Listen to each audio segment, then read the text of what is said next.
Ça vient? Well, okay. All right, guys. We are here once again from the Bird Gymnasium here at McMaster University after what was an incredible day of volleyball. Crazy game. It was absolutely nuts. If you're watching this, you probably know what went down. We're going to break it down a little bit, just the two semifinals, but first and foremost, Montreal versus Toronto heading to that fifth place match. It's going to be a banger. Big ups to Montreal. I thought they did fantastic against Sherbrooke today. Yeah, played in this game in 5. They dig deep inside their own resources to win that one, and to come back down 1-2 in the sets, and then proceed to win and set fight out 4 and fight off a match point as well. In set 4. Actually, two match points, and then they win on their first opportunity in set 4, and in set 5 they never looked back. They were totally in control. It was a strong game from them. But we don't really want to. We're not really here to talk about the fifth place matchup. We're here to talk about the semifinals. And holy crap, that was unreal. I'm still blown away. I'm still a little bit speechless. First and foremost, it was going to be Alberta and McMaster playing for bronze, and Trinity Western, and the surprise of the tournament to everyone but them, the Sherbrooke Varé in the finals. Is that a surprise? That was one of my questions to the coach, and he said, not at all. We know we can play against these guys, and they show that with so much strength and so much confidence, and their game was so mature for such a young team. That is maybe the surprising part, is that they played like 5-year veterans, and they are still young. But their confidence, we were talking about oozing confidence. Oozing. Like, it's more than oozing. It's seeping. It's turbo oozing. They played a game that Alberta wish they could have played. Yeah. We're already talking about it. Let's just jump into it. I know the Discord is absolutely blowing up right now. Of course. I was watching it. I was trying to read, and it kept on putting me down because people are commenting so fast. And before the game, people were talking about, well, it looks like it's going to be Trinity and Alberta in the finals. And I haven't been on it at all. I've been here the entire time, and I was like, guys, I don't know. Like, someone was like, I think you guys are all looking for Sherbrooke. And I was like, 1,000%. Sherbrooke is really, they're good. Yeah, they're good. And we were talking in the media room right after the game that Trinity Western won, and won, actually. And we said this next game could go down in a landslide. And another journalist that I won't name told me, but I think it could be Sherbrooke who wins in 3. And I said, it's a possibility. It is a thing. And it happened. 100%. And some of the people were being like, how do you follow that? It was a packed house in here for Trinity versus McMaster. We'll talk about that in a second. And I was like, you know what? There's two teams I don't think they give a damn about what just happened. And it was those two teams, but like most importantly, Sherbrooke came out on fire. That was a team that was determined. And it's funny, we talked to Fethi Abed on Thursday, and he said, we're coming here to improve our result from last year. We're coming here to improve, to get better. And last year they surprised everyone by getting bronze. Yep. And, they beat Calgary to win that bronze medal. And everyone was like, you know what? Calgary upset McMaster. Like, there was a lot of... It was like a bad thing that helped a little bit. Yeah, 100%. There was a lot of, there was a lot of what ifs. Like, Yeah, but this and that, and it's a bronze. But, but this year... was no fluke. There was no fluke. And I've said it before, it's one thing to see them on Volleymetrics, it's one thing to see them on the stream, but to see them live and the way they play. First and foremost, Jonathan Portalance, crazy good. Incredible. Crazy good. Best setter of the tournament so far, I believe. Absolutely. He doesn't make the flashy plays necessarily like other guys do, but he's so consistent. His delivery is so good. His location is world class, and he just puts his guys in positions to succeed consistently. And I'm saying that he's the best setter of the tournament, knowing that Matthias Elser had a crazy good tournament so far for TW. So Joe is playing out of this mind, and he doesn't look affected in any way, shape, or form in his face. He looks concentrated. He looks like a real pro. He looks like a professional, and he's playing like it. There was one pass that he did, chest on the net, and he was arced from the back like this and was able to kick it on the left side. And Vincent, my coworker, the analyst, he's a color commentator for our game in French. He was appalled. He was amazed. I mean, he's a setter. He's an ex-setter for the Montreal Carabins, and he was looking at that and saying, I wish I could do that when I was playing. That was high level stuff from Portalance. Absolutely. And then the two main guys. I mean, it was a team effort, even down to Sébastien Lapensée, who I think got 1 kill in only 7 sets. He had minus, but he's so good defensively. He passes so well. But Zachary Hollins was hitting well above 400. Yoann David is a man. No, this guy. That dude is a beast. This guy had more digs than He had 12 Curry digs. on He the other had, side. he had 12 digs in the three-set match. Yeah, and That's the right side. And just to come back quickly on La Pensée, there's one really strong point end of the, I believe, second set with a tremendous serve of Cannon, and La Pensée was able, dig deep, like wrist inside of the floor and make a perfect bump for Portelance. It was an easy side out because of La Pensée. That's such a huge, huge, huge point that will fly under the radar because that was a real momentum switch. When Cannon will go with his crazy good serve, it was a wonderful one. It got digged easy. The pass was wonderful. Side out, move on. That's the kind of point that Sherbrooke gains like 1,000% confidence, and Alberta goes like, whoa, who are these guys? Yeah. And I thought Zachary Hollande, Holland. Yeah. We say Zachary Hollande, yes. He was immaculate. He played such a good game. He's a little bit undersized, but a little bit, you say? He's a 6-foot guy, but in our he plays like he's 6'5". In our heads, he's playing like he's 7. Man. Yeah, dude, that dude jumps. Today. He has the shots. He passes well. This is such a complete team by Sherbrooke. It is a scary team. It is a scary team, and a lot of people out there who didn't watch the game, maybe they just watched it online, are probably going like, oh, well, Alberta just didn't play well. Alberta didn't play well because Sherbrooke told them to. Yeah. Well, early on, early first set, winning streak on the ace situation, the serve situation for Portelance was doing so well. Mm-hmm. And then same thing happened during the second set. They were just starting so strong and already putting Alberta inside their back pocket. They were already gaining so much confidence and having all the momentum. So Alberta was just catching up all game long. Actually, we started well in third set. Yeah. But then it switched right after 18, where we were all tied. Yep. Last time out from Brock. I don't know if Brock, David, the coach of Alberta, actually called that many timeouts so early in his games. No. All of his timeouts were used by point 18, all sets considered. Yeah. It was, crazy. You could tell, like, Kern came out. The guy who came in on, can't even remember his name. Waddle, yeah. He only has 20 assists all year. Right, so that's a dude who hasn't played a lot. He didn't do bad, under those circumstances. Yeah. He did pretty well, but I should say. You could just tell that they were not ready for what Sherbrooke was bringing. Well, it all goes down to the creation on offense on Alberta. It wasn't really there. Kern had a tough game. I'm pretty sure he will say the same. He was not able to set Cannon in good situation, and Cannon actually had too many of those easy put back balls on the other side, where you're supposed to see this guy killing some monstrous attacks. Cannon was not the same player as yesterday, and it showed, and it was a main difference. Kudos to Sherbrooke. They did a complete game. It was a totally complete game.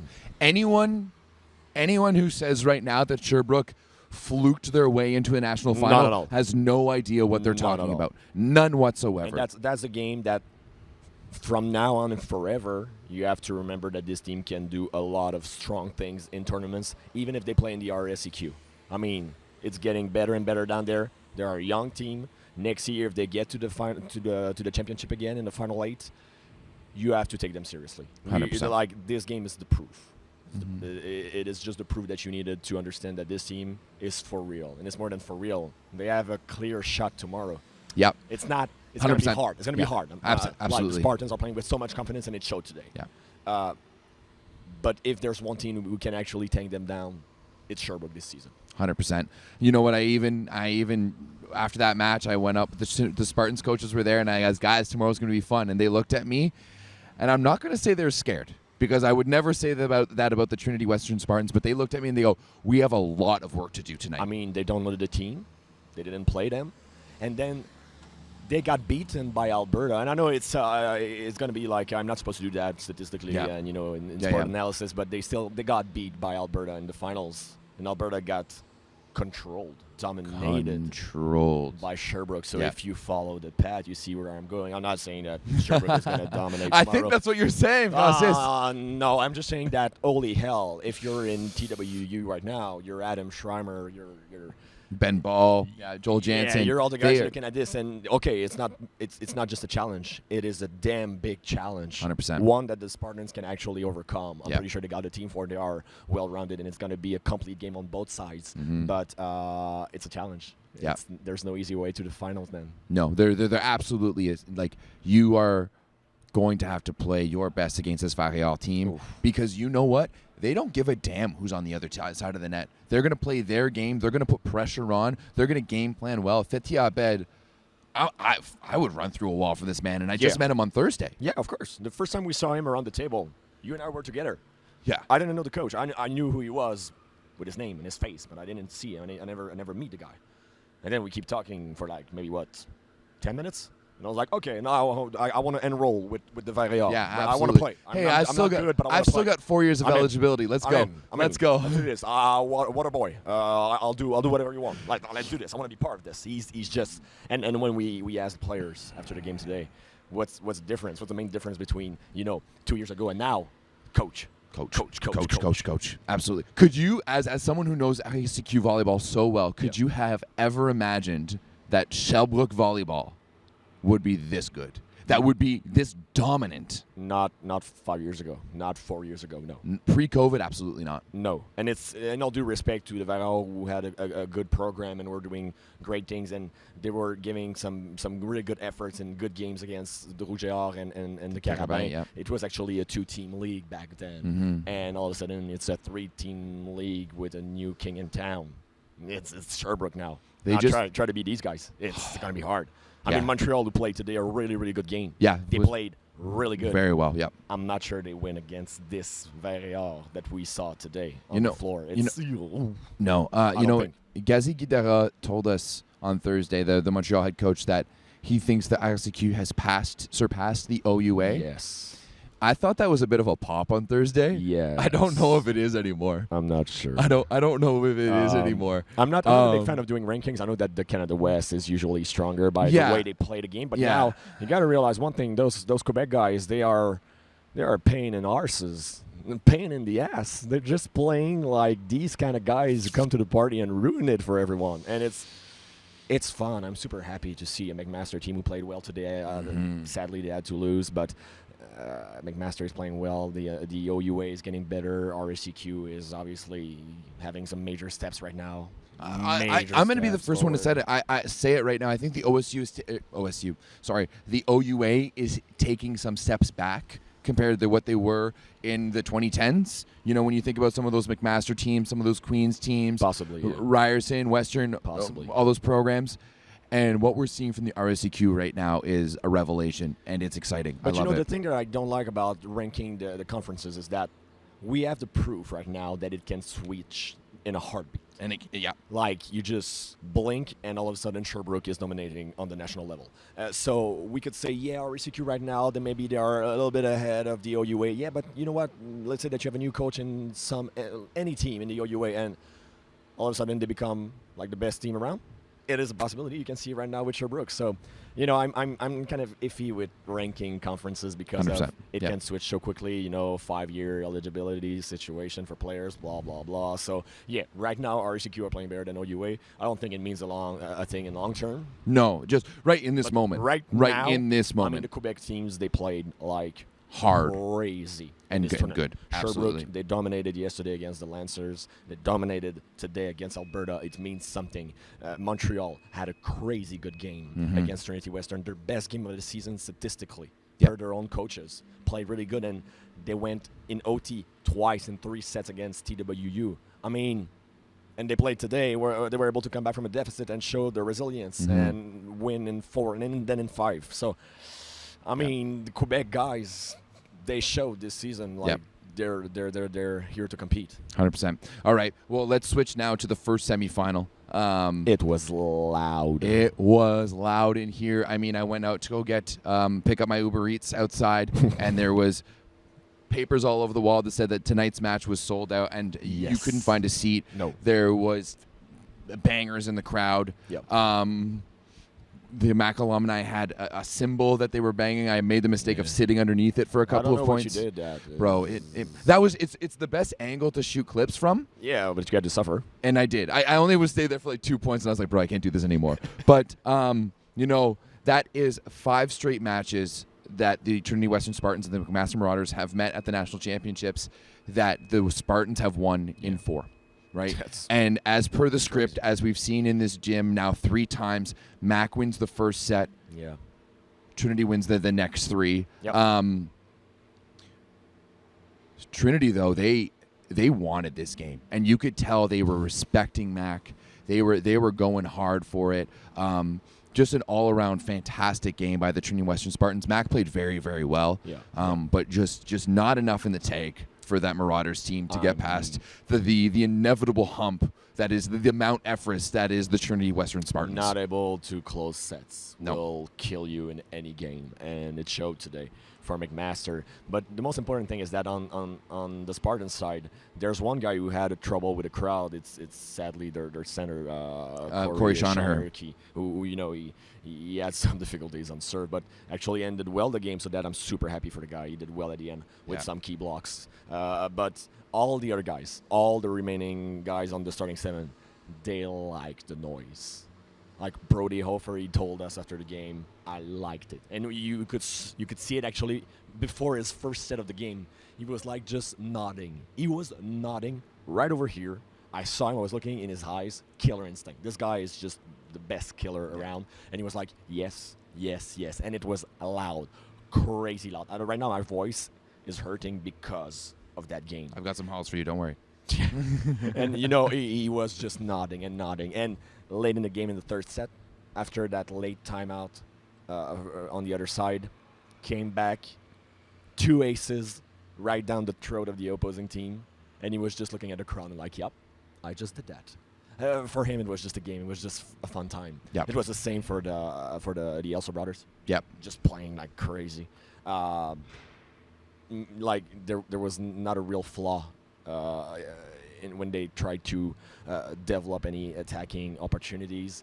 They had a lot of options, and their maturity in their attack, it really showed. It really showed. Yeah, like Jesse Elser was fantastic tonight. Matthias Elser set a fantastic game. He did everything. Great. He served aces. He scored points. He made digs. He got blocks. I've said this before. Everyone knows it. He's the more skilled version of Kubiak. Yes, yes, yes. If you're part of the Discord and you follow the 9x9, you know what I'm talking about. But Matthias Elser might be one of the best all-around volleyball players I've ever seen. Yeah, the early second set, he controlled the game. Yeah. Like he had the first 3 points of his team were his. So 2 attacks on second hands, Yep. and then an ace. Yeah. He was doing it all. Yep. He was digging balls, and he was just doing whatever he wanted. And then later on in that early second set, then proceed to hit like a basket attack that you see usually in the women volleyball level, and he scored it deep down the middle. He was just in the zone, and that second set was all this. And after that, you just had Brody Hofer, who was like, yeah, I'm gonna close it. And what about that German server? Yeah, Ansel Rhyme coming in the second, in the third, in the fourth, coming in. He looks like Dwight's brother from The Office. You know who I'm talking about? Mort. He looks like Mort Schrute with that beard. But man, can the man serve aces, and he loves the pressure. He loves the crowd. Is he deaf? Because no, for real. I mean, he just takes the ball, gets in, makes a crazy serve, goes back at the back of the court, takes the ball, doesn't even celebrate. He just put an ace. Well, he was celebrating walking back. Yeah, but he was looking at the Mac alumni were sitting right here, and he was looking back and goading them and going after them. It was tasty. It was tasty, and it was really good. You know what? And you know what Brody said in the post-game press conference that he was talking about months ago. It's like, I want to play Mac at Mac. Yeah. Adam found this discussion a little bit too early in the season. Yeah. But, Brody had a fun time. It showed in his face that he had a fun time. I actually saw it right after the anthem. National anthem just finished. And then the guys were like, yeah! Like they scored a point. Yeah. And I was like, what's that? Yeah. Took a look on the other side. No emotion on McMaster. Just happy to be there, just concentrated. But the guys on the Spartan side already celebrating. It was 0-0 in the game. But they were already in it. Yep. And early on, there were some loud plays. Remember Brendan Mills? He had a tough game, but early on, like few two big big blocks. blocks. Yep. And he was bringing the crowd into the game. But again, they were just not able to close. It was actually hard to close in the first set. They should have closed that in 25. Yep. McMaster, I'm talking. It went over time. Yep. And then it was closed, not on the second set, but the third set it was, and just not able to finish it. No, not Just at not all. able I to mean, finish it. it's crazy. Adam Schreimer, 26 years old, Yes. head coach, heading to the national final. Yes. On Thursday, you were looking at the roster and be like, "Oh, Adam Schreimer's a coach, but not the head coach, right?" Assistant coach. And I was like, "No, he's the head coach." Yeah, I got surprised a bit. And I remember talking to Ben Josephson this past summer at the VNL, and he goes, "Yeah, Adam's ready. Like, this is something that we've been talking about for years." Yes. And I was just like, "Okay, I mean, I guess we'll see." And throughout the season, I was like, "Man, Trinity's struggling. I know they had a lot of injuries. Yeah, of course. They don't win the Canada West. They lose 3-1. Yeah. All this stuff, but." Every time I hear him speak in one of those post-game press conferences, every time I watch him on the bench, I have more and more belief in him as a coach. He's going to grow up so quick. You'll see. He's going to be one of the best coach around. I think he's got a great volleyball mind, and he's just a great volleyball guy.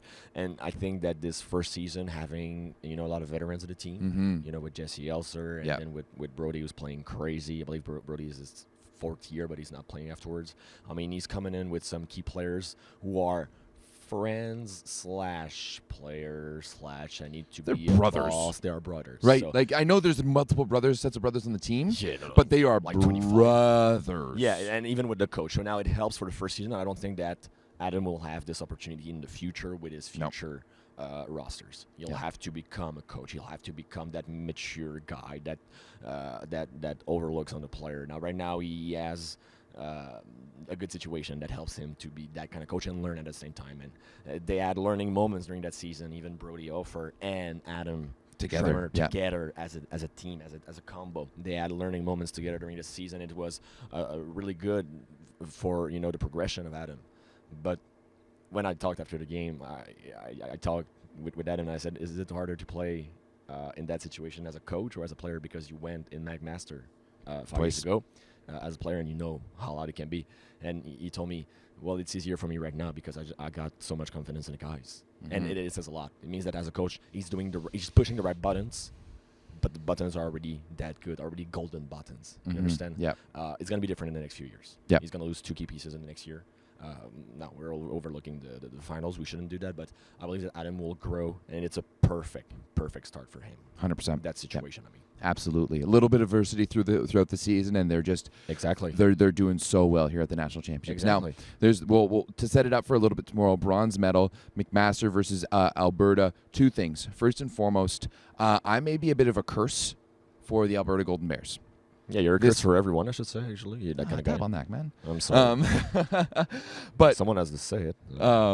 this is now my 6th men's national championships that I've attended.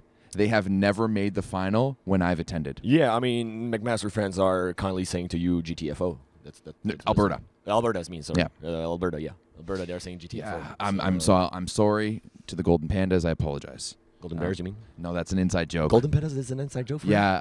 Like you mix the old in Calgary okay. in 2014, right after they beat Montreal in the first round, I was the first time I was interviewing Terry Daniluk. I had written an article that he didn't really like where I didn't think they should have been the number 1 seed. Oh, no. And I even had a part, this is something that Terry doesn't know, I even had a part in it where I had wrote, that doesn't mean that I don't think that they can't win.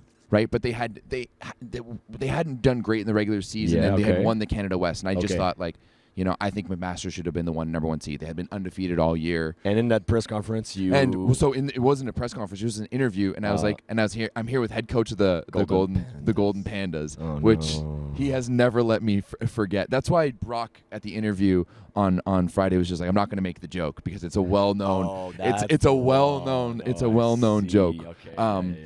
But you deserve to always get laughed at. I deserve to be clowned in perpetuity for that one. Of course, we all do errors, but you need to pay the price. 100%. I mean, I was interviewing the legendary Terry Daniluk. He wasn't happy with me already. Yeah.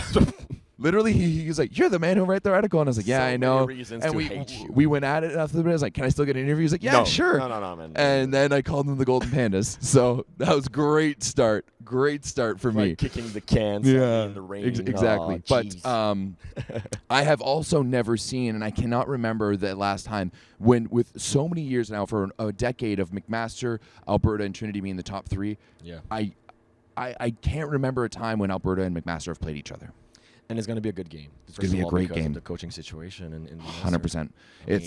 It's Preston's last match. It's going to be in the still bridge. loud, I'm pretty sure, and I believe that they would have won the gold for Preston. But at the very least, go get the bronze. So these 100%. guys, they'll come out hungry like crazy. But then Alberta, are they showing right now they're a fluke? They were not supposed to be the first seed.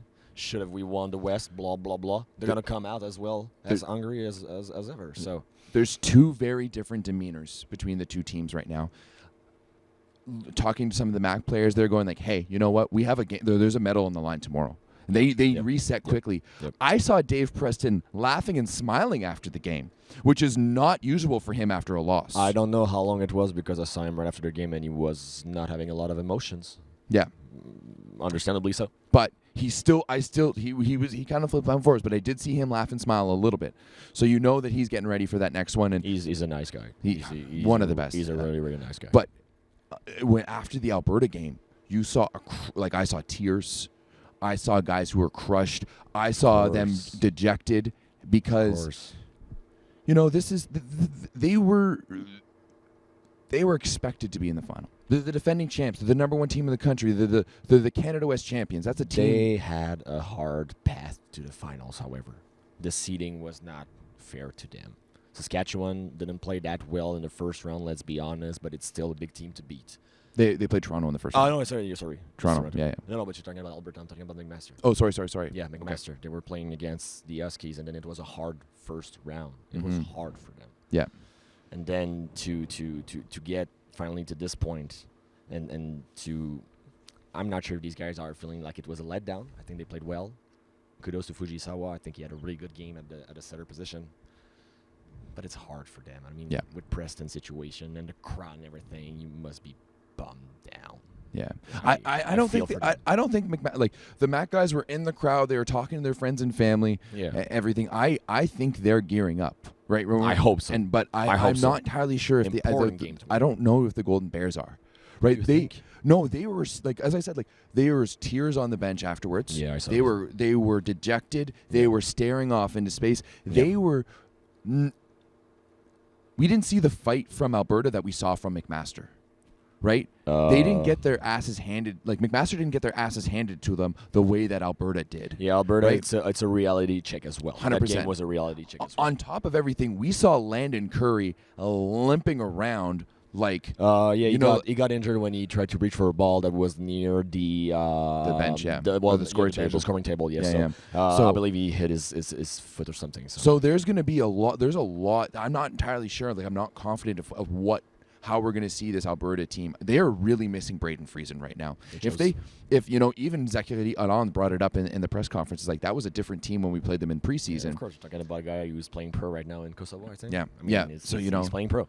He's a pro player who was on the roster early on this season. Yeah, it is different, of course, without him. So that was going to be a big one. Let's jump to the final though. We'll wrap it up. Yeah. You're eager to make a prediction? No. I'm not. Hell no. There's no way I'm making a prediction on this one. Are you kidding me? I'm not touching that. Absolutely not. I'm not touching that with a 10-foot pole, man. There's not two teams who are as confident right now as the Trinity Western Spartans and the Shelburne Warriors. Oh, and I'm happy to see the two most confident team actually playing the final. 100%. It's going to be like a chest-up game.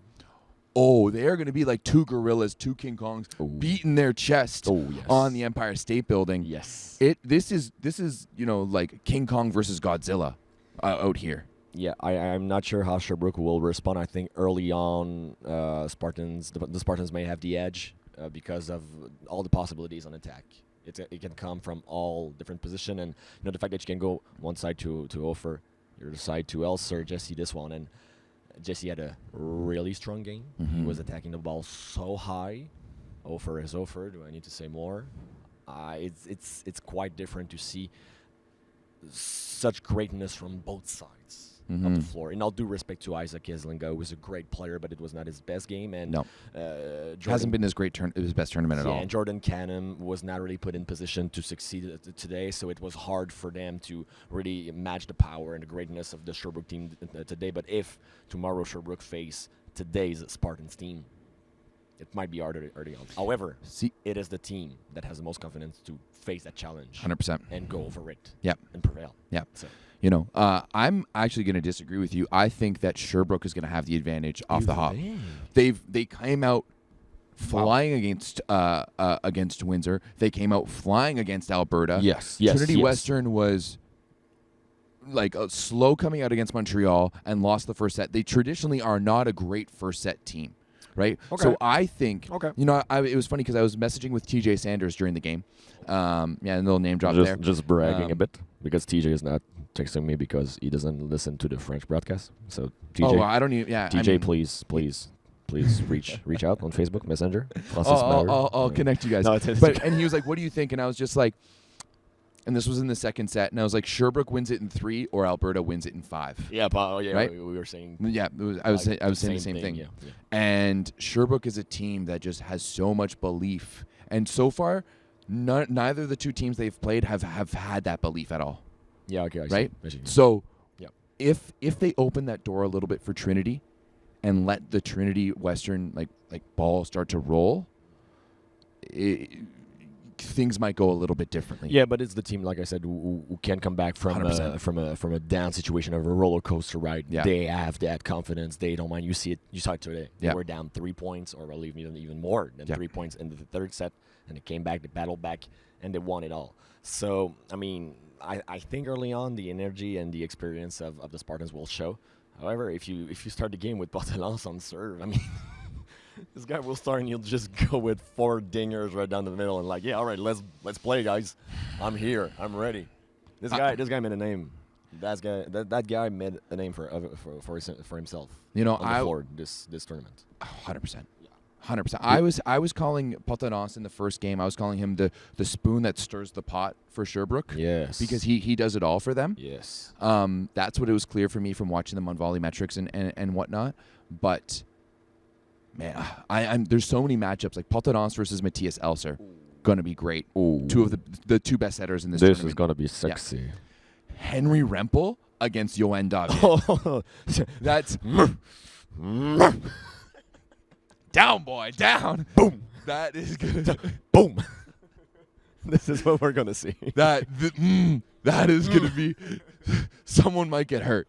Bring the chili. Yeah, and then Bring the proteins. Oh man, there's a little bit difference. Like when you look at the left side, Lapenstier, I think he's fantastic. He plays his role so well. Zach on Onling, attack, it was a little bit harder, but he played well all around. Yeah, he was there. It wasn't a moment. Yeah, Zachary was just so tall. And I know that Trinity likes to say that this is a different Spartans team and they like to play defense and whatnot. I don't know if they can play defense at the level of Sherbrooke. 12 digs today for Hollande. Yeah, more than Curry on the other side. Exactly. The So libero, yeah. it's gonna be.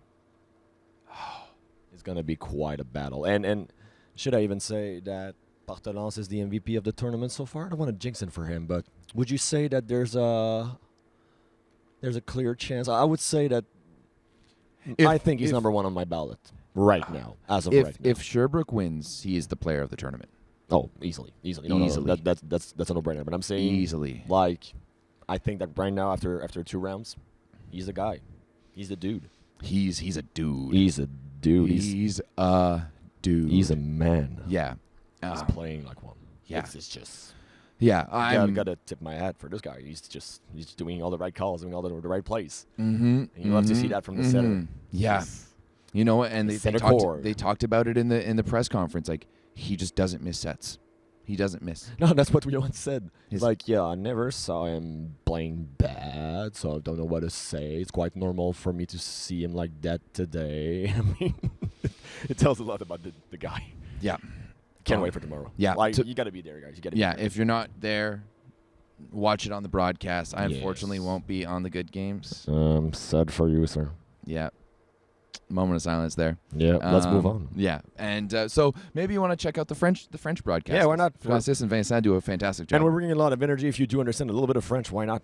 Of course, you're going to have an English broadcast. It's going to be good for all the Spartans fans and for all the Vail fans. They're going to go on our side. So we're still like doing the best way to stay fair for each and every team. That's what we've done, Vincent and I, for the past few years. Even with Montreal Caravan, we were playing, super fair. I mean, yeah, today when the Vail won, I was having a little bit more of oomph at the end of the game. That's not even. Honestly, it looked like you had played the game after. Yeah, it was my after that face was broadcast. red, not reddish. It was red, like deep tomato red. And I should say that it's not because of the Quebec factor. It's not because of the French guys. I don't care about that. I'm not that kind of guy. But I'll say it's because of Sherbrooke. I'm happy for the guys. I'm happy for the team. They were not on the map before. Now they are more than on the map. They are a key point of the map. I'm happy. They're like, an easy genuinely team happy to for them. root for right now. Oh, They just so fun to really are. They're so Yes. fun to watch. They play volleyball the right way. They just have this intensity about them, and tomorrow's gonna be fun. It's gonna be a fun day. We got 3 good games actually. 3 good games. 3 good absolutely. games with 3 good storylines. Can't wait for tomorrow. It's gonna be. What are the game times tomorrow, Andrew? Yeah, I think we got one at. Is it 1-3-6 Yeah. or something like it? Yes. Fifth